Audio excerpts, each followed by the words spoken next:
Lucknow hard working boy गरीब का free canteen.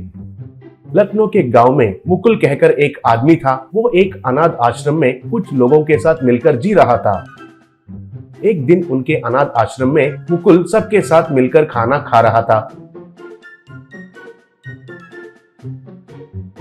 इतने में इधर आया वार्डन बिरजू से मुकुल, ये क्या है? ये खाना है क्या? तुमको थोड़ा सा भी बुद्धि है कि नहीं? इन भिखारी अनाथ लोगों को एक ही नॉनवेज आइटम ही देते हो क्या? कम से कम 4 आइटम्स रहना चाहिए ना? क्यों, तुम्हें समझ में नहीं आ रहा है क्या? कहा। तब बिरजू, देखो बाबू, तुम्हारे दादा इस जगह को दान किए थे, इसलिए तुम्हें जेल रहा हूँ। अगर तुम जैसे पूछा वैसे किया तो हमारे गांव का सिग्नल है ना, 4 साल के पहले से उधर भीख मांगना कब का शुरू किया होता। कहा। तब मुकुल, ए बिरजू, मैं कौन हूँ वो भी जानते हुए इतना अहंकार दिखाते हो? मैं लखनऊ का किंग राजा भूषण वर्मा का पोता हूँ। कहा। तब बिरजू, बाप रे, तुम्हारे कहानियां फिर से शुरू मत करो भाई। तुम्हारा दादा और परदादा वाले जो संपत्ति गवाए थे वो स्टोरी बिल्कुल नहीं शुरू करो। हर रोज तुम्हारा ये कहानियां सुन सुनकर मेरे कान में से खून भी निकल रहा है। और एक बात, तुम्हारा बगल में रहने वाले सारे गधे जैसा है ना, उनको कुछ काम करने के लिए कहकर तुम्हारा सहायता करने के लिए कह सकते हो ना। ऐसे बैठकर खाएंगे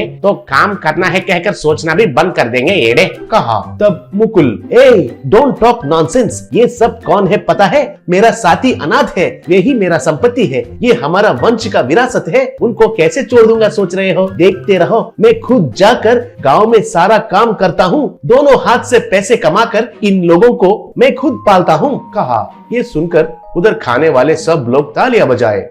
ऐसे बाहर जाकर मुकुल गांव में बहुत काम, जैसे कि इलेक्ट्रिक काम, मिट्टी उठाने का काम, चाय बेचने का काम, होटल में काम, ऑटो चलाना, मैकेनिक का काम, ऐसे उसे जो भी आता है वो सारे काम करके शाम तक कुछ पैसे इकट्ठा करने लगा।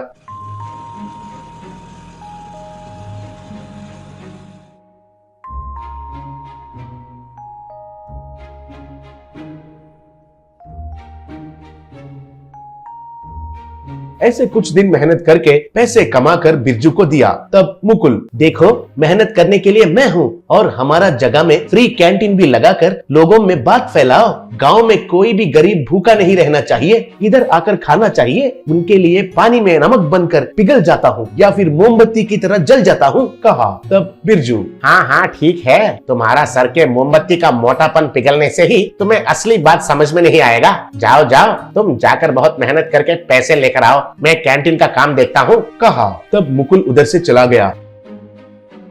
ऐसे हर दिन मुकुल बहुत मेहनत करके पैसे कमाकर लाकर देने लगा।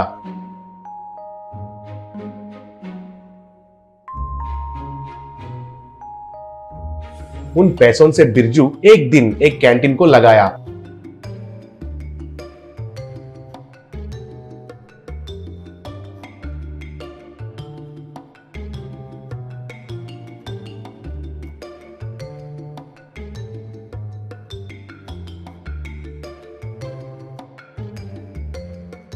वो कैंटीन गरीब वालों के लिए है कहकर अभियान भी किया। फिर भी गरीब वालों के साथ साथ सड़क पर जाने वाले हर आदमी उस कैंटीन में आकर मुफ्त में खाना खाने लगे। ऐसे देखते देखते ही थोड़े ही देर में पूरा खाना खत्म होने लगा।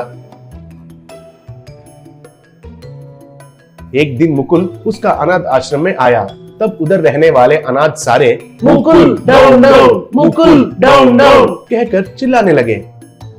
वो देखकर मुकुल से बिरजू, देखा ना, दान करना, इन लोगों का अराजकता। लोगों को मुफ्त में खाना खिला रहे हैं ना। इन नमूनों को हर रोज नॉनवेज नहीं मिल रहा है कह रहे हैं, बाहर वालों को खाना ही नहीं खिलाने के लिए कह रहे हैं। और ये नमूने एक नया डिमांड पूछ रहे हैं, खाने के बाद सही से डाइजेस्ट नहीं हो रहा है कहकर सबको एक मोबाइल फोन चाहिए कहकर पूछ रहे हैं। और गेम्स खेलने के लिए हर एक का अकाउंट में 10,000 रुपए देने के लिए पूछ रहे हैं। ये सब उनको दोगे या फिर अभी इनको इधर से मार के भगा दोगे? तुम्हारी मर्जी। कहा। तब मुकुल, सच में मामू, अब मुझे बात समझ में आ रहा है। असली गरीब ये नहीं है, असली गरीब वालों को सच में मदद करना है। पहले इधर से एक एक नमूना को पकड़कर पीट पीट कर भगा देते हैं कहकर बगल में छड़ी लेकर उन लोगों को मार के उधर से भगा दिया। बाद में मुकुल असली गरीबों के लिए एक कैंटीन लगाकर उनका भूख मिटाने लगा।